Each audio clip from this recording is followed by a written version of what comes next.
Sveiki, esu gydytoja neurologė. Ir iš tikrųjų tai labai džiaugiuosi, kad mane pakvietėt, nes tai buvo didelė arba gera galimybė atnaujinti mano žinias, kaip geriau diagnozuoti VB insultus, kurie iki šiol išlieka iššūkis ne tik neurologams, bet ir priėmimo gydytojams. Turiu prisipažinti, jau neurologė dirbu 16 metų, bet vis dar man sunku šios insultus atpažinti. Ir yra vis dar kaip tamsus miškas, tam kuo giliau eini, kuo daugiau domiesi, tuo sudėtingiau tampa. Tai skaitydama literatūrą atsirinkau tą informaciją, kuri, sakykime, kartojasi vis ir tie visi tokie diagnostikos, pagerinimo principai, tai apie juos papasakosiu. Bet prieš tai noriu priminti, kaip atrodo, arba kas yra VB baseinas, tai yra, aš jeigu taip judinsiu su pelė, matysit, ar ne? Nelabai. Tai žodžiu, apačioje dvi tokios kraujagyslės yra vertebralinės, susijungia į vieną baziliarinę ir išsišakoja į užpakalinės smegenų arterijas. Ten turi dar tokių šakų, tai va tos visos šakos ir maitina galvos smegenų kamieną, tai yra vidurinės smegenys, smegenėlės, siltas, vidurinės smegenys ir dalį oksipitalinės bei temporalinės sričių. Ta sakau dėl to, kad žinotumėt maždaug, kur yra. Visų insultų sindromų jų yra ten belinkiek daug, apie juos labai nekalbėsiu, kalbėsiu daugiau bendrai apie diagnostiką. Gerai. Kokie yra iššūkiai? Iššūkiai tas, kad insultų yra literatūroje rašoma nuo 20 iki 60 net pažįstama priėmimo skyriuje, 20% visų išeminių insultų yra VB baseino ir daugiausiai yra kaip tik net pažįstami VB baseino insultai iki 3 kartų. Lyginant su karotidinio baseino. Ir klaidos didėja dėl to, kad, pavyzdžiui, simptomai gali būti praeinantis arba tokie minimalūs, subtilūs, kurių sunku atpažinti. Arba pacientas, sakykime, nejaučia, kad juos turi. Nyksas dėja nėra labai jautrus įtarti insultą, kaip ir FAST skalė. Ypač, pavyzdžiui, gali nyksas būti 0, bet paciento insultas bus sunkus, sakykime, jeigu jisai turi kokią disfagiją, sutrikusius akių judesius, diplopiją. Tai jie kaip labai sukeltis neįgalumą, bet nyksas bus 0, lyg tai nėra to insulto visai. Ir pavyzdžiui, mums yra sudėtinga nyksą skalę naudoti prie VB baseino insultų, jeigu yra taikoma trombolizė, bet trombektomija, nes tai turi atitikti nykso palus, o netitinka. Ir esmė tame insulto diagnostikos iššūkį pagrindinis yra dėl to, kad jeigu tu pražiopsi, tai praleidi galimybę taikyti reperfuzinį gydymą. Jeigu tai yra susirgymo pirmomis valandomis ir netaikus, tai yra prastesnis išeitis, ypač VB baseino, ypač baziliarinės arterijos okliuzijos atveju, nes išgyvenamumas yra mažas, daugiau negu 80% pacientų miršta arba lieka su labai ženklia neurologinė simptomatika. Diagnostikos iššūkių irgi yra, aišku, visiems pacientams įtariamiems insultų daroma galvos kompiuterinė tomografija, KTA, galime perfuziją, magnetą, bet kaip matote, jų jautrumas yra labai mažas. VB baseino KT paprastas yra iki 40% geriausiu atveju ir tai daugiau jie bus, jeigu, sakykime, didesnis insultas, smegenėlių pusrutuliai, bet jeigu yra mažas insultas, kokiam kamiene, tai jo nematysime net ir kelias paras, jeigu iš viso pamatysime. Palyginus su natyvinio KT jautrumu karotidiniam baseinu, tai yra 75%, yra gan ženklus. KTA jautrumas magistralinių kraujagyslių okliuzija tarp baseinų nesiskiria, yra jautrus. Galėtumėm naudoti KT perfuziją, yra jautresnis tyrimas nei paprastas galvos kompiuterinė tomografija, ypač smegenėlių ūmaus išeminio insulto atveju, tačiau bėda ta, kad mūsų ligoninėje mes net neturime protokolo VB baseino KT perfuzijos, turime tik tai karotidinio. Galėtumėm naudoti magnetą, bet magneto bėda ta, kad būna jisai klaidingai neigiamas iki 18%, ypač jeigu insultas nėra didelis, sakykime, mažas, tai netgi 53% bus neigiamas pirmas 48 valandas, dėl to prie VB baseino magneto net nelabai apsimoka daryti pirmas paras. Taip. Kas padeda diagnostiką? Tai vienas, turbūt žinote tokį testą, dažnai iškviečiat, kad svaigsta galva, gal insultas ir mes dažniausiai klausim, ar Hinsą darėt? Tai Hinsas, kas yra head impulse testas, tai galvos pasukimo testas, nistagmas, vertikali hipertrofija, tas skew deviation vadinamasi. Literatūra rašo, kad jisai yra naudingas, jeigu atliekamas tada, kai simptomai dar besitęsia ir yra nistagmas dar. Jeigu jų nėra, tai tas testas nebus toks jautrus ir specifiškas. Kaip atlikti Hins testą, nežinau, ar norit ar nelabai norit pažiūrėti. Galim. Arba iš to HINS testo, tai galvos pasukimą parodysiu, nistagmą turbūt žinote, kaip matyti, ir kas yra tas skew deviation arba hipertropija. Gerai? Control, taip, ne, reikia. The next component of the HINS exam is the test of skew. You observe this by doing the cover-uncover test. You simply take your hand and place it over the patient's eye and move it to cover the other eye and observe if there's any vertical movement of the eye when it's uncovered. In this patient, observe how when I first take away my hand from his right eye, that the right eye will go medially and upward.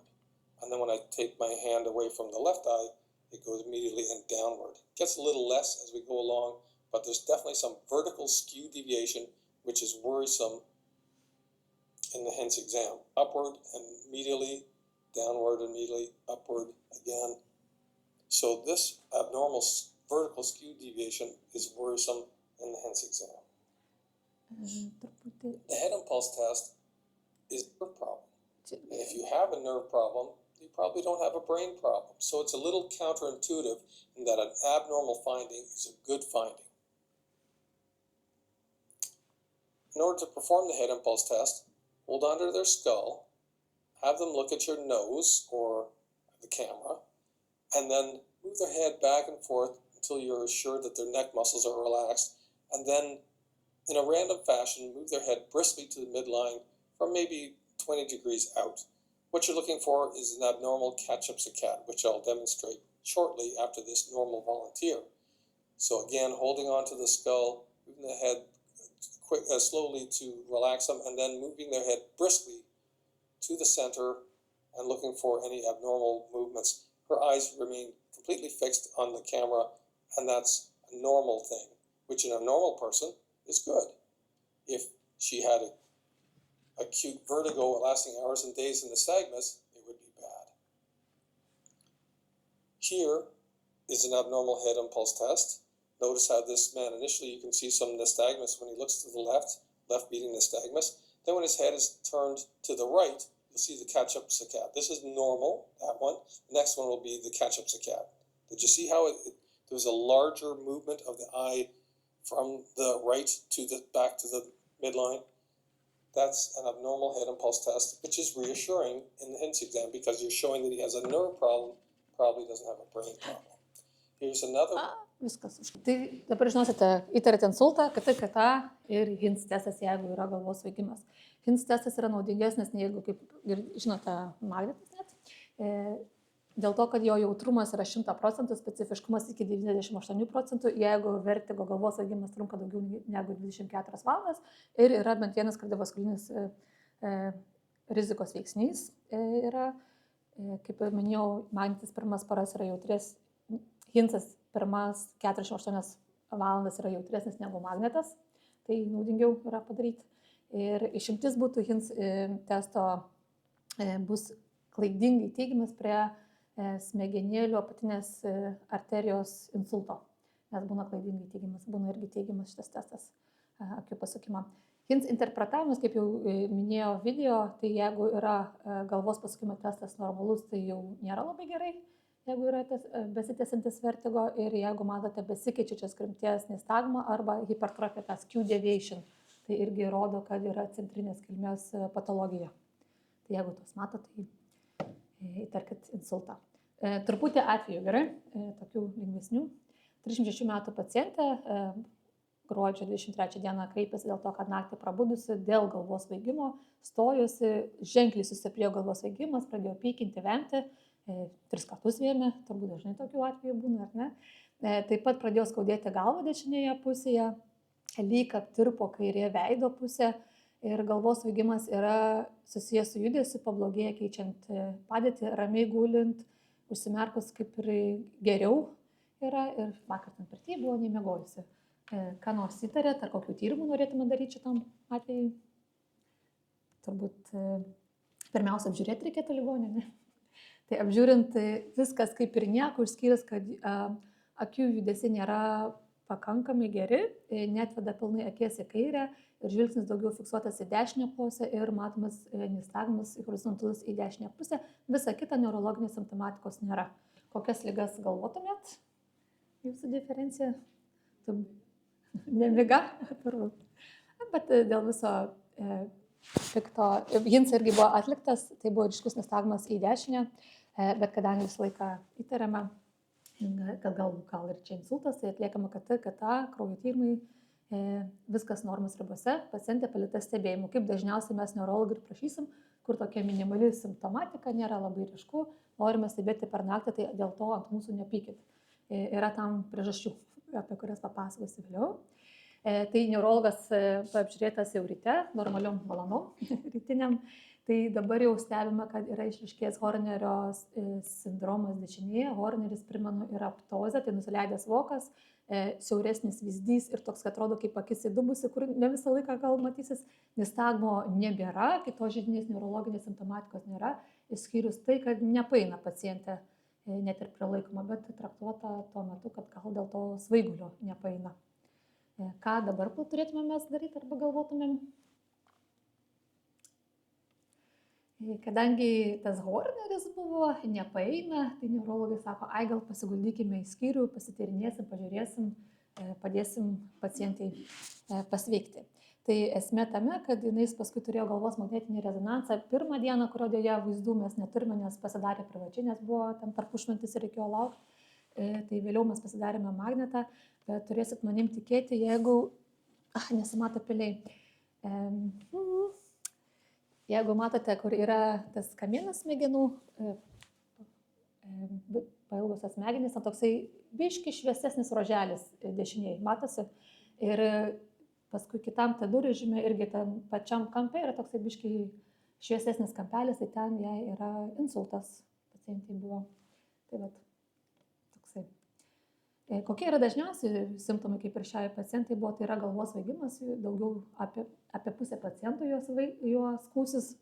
Kitas dažniausiai simptomai būna vienpusės galūnių silpnumas, dizartrija, galvos skausmai trečdaliui pacientų, kaip ir trečdalis pacientų pykins ir vems.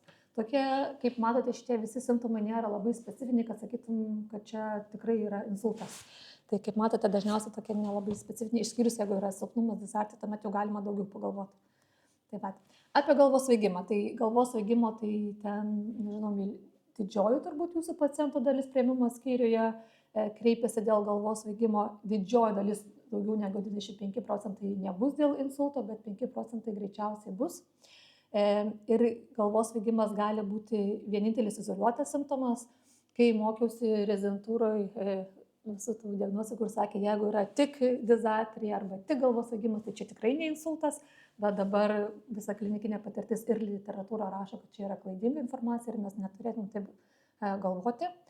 Ypač todėl, kad 90% psipų yra neatpažįstami arba gali pasireikšti tik tai galvos svaigimu.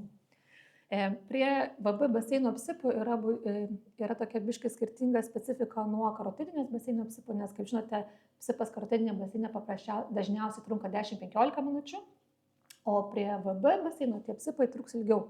Valandą kažkur. Taip yra dėl to, kad pusrutulio neuronai yra jautresni chemijai, kai užsikeša, dėl to per 10 minučių numiršta, arba jeigu atsistato, tada psipas ir praeina simptomatika, o kamieno neuronai yra šiek tiek daug mažiau jautrus chemijai, dėl to simptomai trunka arba ilgiau, arba tie simptomai taip aiškiai nepasireiškia pirmomis susirgimo valandomis. Ir dar būdinga VB baseinams tai, kad būna tokia laiptinė simptomatika, pavyzdžiui, buvo tik galvos svaigimas, po kurio laiko ten kas nors kitas, po kurio laiko dar tas.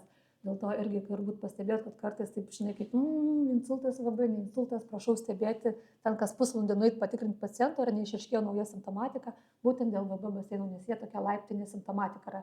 Nes karotidinė iškart pilna simptomai yra visa klinika, o VB yra laiptinė. Tai va, dar nauja tokia irgi tendencija, kaip anksčiau irgi buvo mokinta, kad turi išklausti tiksliai, kaip papildina pacientas galvos svaigimą, tai dabar jau taip nebedarytkime. Turėtumėm tiesiog klausti, ar yra tas svaigimas ar nėra, kadangi žmonės tiesiog kartais nemoka apibūdinti tiksliai ir gali sakyti, tik apkvaitęs ar dar ką nors, bet to nebenaudokime. Reikia naudoti naują tokią diagnostika taktika, vadinasi titrate angliškai, tai yra time, triggers ir targeted examination. Apie tai daugiau jums papasakot, nes manau, kad tai irgi viena iš geriausių dabar naudoti taktikų diagnozuojant VB baseino insultus.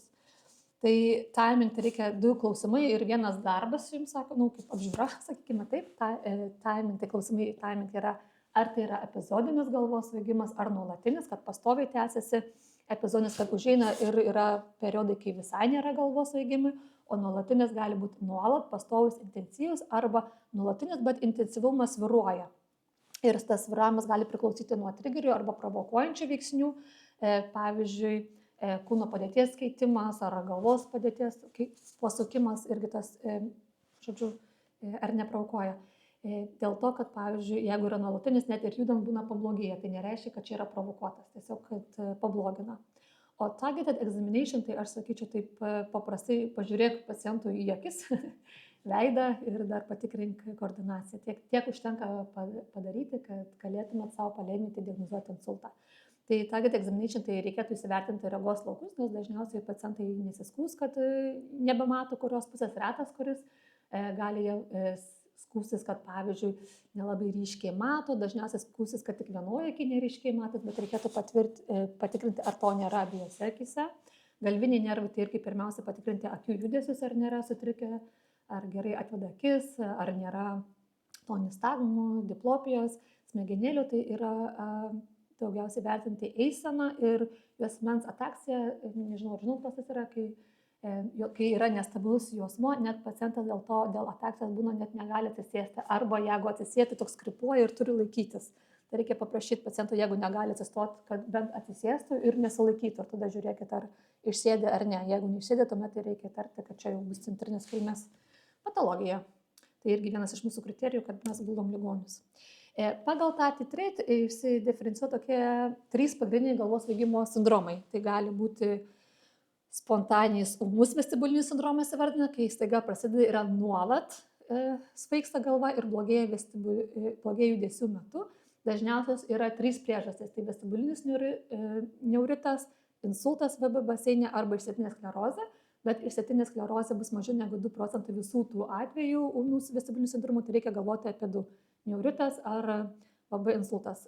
Kaip jūs diferencijuoti, tai vienas yra HINS testas, kurį jau minėjau, ir dar kitų triukų, kaip čia raktų papasakosiu truputį vėliau. Antras svaigimo sindromas yra epizodinis, tai gali būti provokuotas arba spontaninis. Provokuotas tai trumpai trunka ir išprovokuojamas specifinių galvos padėčių, tai bus dažniausiai pregerybinių paroksizminių galvos svaigimas. Ir gali būti spontaninis epizodinis, tai kai irgi atsiranda spontaniškai, kurį laiką trunka, praeina, provokuojančių veiksnių nėra. Dažniausiai bus migrena arba psipas. Tai toksai prie migreno, tai daugiau bus ir migrenos simptomų, tai reikia pagalvoti. Ir ne visada žmonės žinos, kad turi tą vestibulinę migreną. Gerai, dar kitas, man labiausiai irgi toksai patinka, įtark insultą, jeigu yra daugiau negu vienas iš simptomų. Tai yra galvos svaigimas, pacientas nebegali paeiti, kaip minėjau, net ir pralaikomas. Įtark, jeigu yra kartu sutrikusi klausa, nes dažniausiai tai būna apatiniai priekiniai smegenėlių arterijos infarktui būdinga. Kaip minėjau, prie HINS kartais yra sunku diferencijuoti nuo periferinės, su HINS nėra informatyvus, tai toksai nėra, nežinai, bet jeigu staiga sutriko, tai ir kitos nėra ausies patologijos, įtark insultą. Yra naujas arba neįprastas galvos skausmas, net ir jeigu pacientai, sakykime, buvo migreninkai, turėjo auras, dabar irgi kaip ir buvo aura, bet tas galvos skausmas nėra toks įprastas kaip kitas, tai būtų verta padaryti galvos kompiuterinę tomografiją, atmes, kad tikrai nėra naujo insulto. Ir jeigu pacientas turi kardiovaskulinių rizikos veiksnių. Ir tokie yra 4D ir H, čia, kurie irgi jums padės.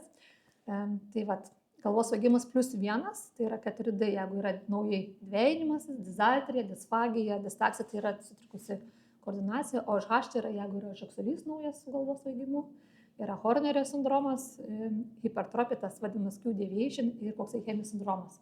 Tai pasilpusi ar nutirpusi ranka arba sutrikusi koordinacija į vienoje pusėje. Tai jeigu galvos svaigimas +1 objektyvus neurologinis simptomas, reikėtų jau įtarti insultą. Kitas atvejis. 27 metų moteris, atvykusi ryte, skundėsi, kad 8 val. Ryte pasidarė silpna, prigulė, lovoje nusilpo kairė ranka, paskui nutirpo kairė kūno pusė ir pradėjo jai dvejintis akise. Kai atvyko į priėmimą po valandos, simptomai kaip ir regresavo, išskyrus lyg dar dvejintis akise. Šiaip sveika, gretutinių susirgimų neturi, išskyrus tai, kad prieš 2 dienas buvo jai operuota dešinės kojos meniskas dėl plyšimo. Anksčiau dar būdavo ir migrena, bet tokie galvos skausmai, bet migrena neserga jokių vaistų, įskaitant giliųjų venų trombozės profilaktiką, nenaudoja. Objektyviai apžiūrint, kaip ir tokios didesnės neurologinės simptomatikos nėra, išskyrus, kad minimalus nusistovintis horizontalus nistagmas abipus. Tai dabar mano klausimas, ką įtartumėm. Arba dar kokių testų darytumėm. Tai aiškumas testai tai visą laiką KT-KTA dėl viso pikto, kurie aiškumas yra normos ribose. Daugiau. Blogai. Taip. Nors akių judesiai buvo pilnai tokių objektyviai nesimatę ir dar turėtumėt pagalvoti, kad buvo jai nusilpusi ranka ir nutirpusi viena kūno pusė. Tai yra ir kaip čia objektyviai židininė neurologinė simptomatika, dėl to reikėtų insultą. Ir akurat, kaip sakoma, padarė galvos magnetinį rezonansą, pasirodo, pacientė turėjo tilto gal nedidelį, tokią išemiją. Šiaip jei kliniškai pasisekė, regresavo simptomai, daugiau neturėjo, bet insultą turėjo. Kaip vėliau paaiškėjo, jeigu įdomu, tai dėl to, kad po operacijos įvyko giliųjų venų trombozė, aiškiai, nebuvo skirta profilaktika, trombas nukeliavo vietoj plaučių į galvos smegenis, dėl to, kad turėjo ovalią angą atvirą. Retas atvejis, bet tai va. Ir dabar toksai trečias klinikinis atvejis, irgi jūsų praktikoje turbūt esat matę neseniai ir buvo panašus. 66 metų vyriškis, 1 valandą staiga neteko sąmonės, įbėtas viso kūnų įsitempimas. Pacientui tapus 45 minutės vėliau vangiam pradėjo gaivinimą, nes galvojo, kad miršta. Iškviesta greitoji, atvyko greitoji 10 minučių bėgyje. Mato, kad pacientas sąmoningas, vangus, bet dėl to nutraukė gaivinimą. Atvykus į priėmimo skyrių Glasgow komų toksai vangesnis 11 balų rašoma, tačiau pagrindinis kriterijus dėl ko 11 yra dėl to, kad pacientas nekalba, bet jisai šiaip vyksta visus paliepimus. Neurologiškai matome, kad yra sutrikę akių judesiai, netveda į vidų, tai internookuliarinė oftalmoplegija. Atsiminkit, jeigu netveda į vidų, tai bus internookuliarinė oftalmoplegija, abipusė buvo, nusviris kairės lūpų kampas, kairė hemiplegija, anestezija, nysas 23 balai, bet aplink lūpas matomos baltos putos, liežuvių sukandimų nėra. Įdubusi krūtinės ląsta, tai buvo klausimas, ar čia dėl pogaivinimo įdubo, nes tai šeiminiškai labai stengiasi, ar tiesiog anatominis variantas. Visi kiti gyvybiniai parametrai buvo normos ribose. Ką turėtum daryti arba įtarti? KT-KTA. O dėl ko mes įtarėme? Insultą. Arba gal būtų koksai epilepsija su todopareze. Galėtų būti, ar ne? Dar KT-KTA dar mes pasitikslim biškį anamnezę prieš KT-KTA. Tai pacientas mėnesį laiko jau vargino tas galvos svaigimas, nestabilumas, geria ar levertė be jokio efekto. Ir tą dieną susirgimo 11 val. Dar paskambinęs dukrai, skundėsi, kad praščiau jaučiasi, stiprėjo galvos svaigimas, nebepaeina, dukra atvyko po 11 val. Tai buvo su tėvu visą tą laiką, buvo sam, kažkurio laiko lyg pradėjau mažiau šnekėti. 13, kaip minėjau, valandą pastebėjau įsitempimą, kiek truko negali pasakyti ir buvo pradėtas gaivinimas.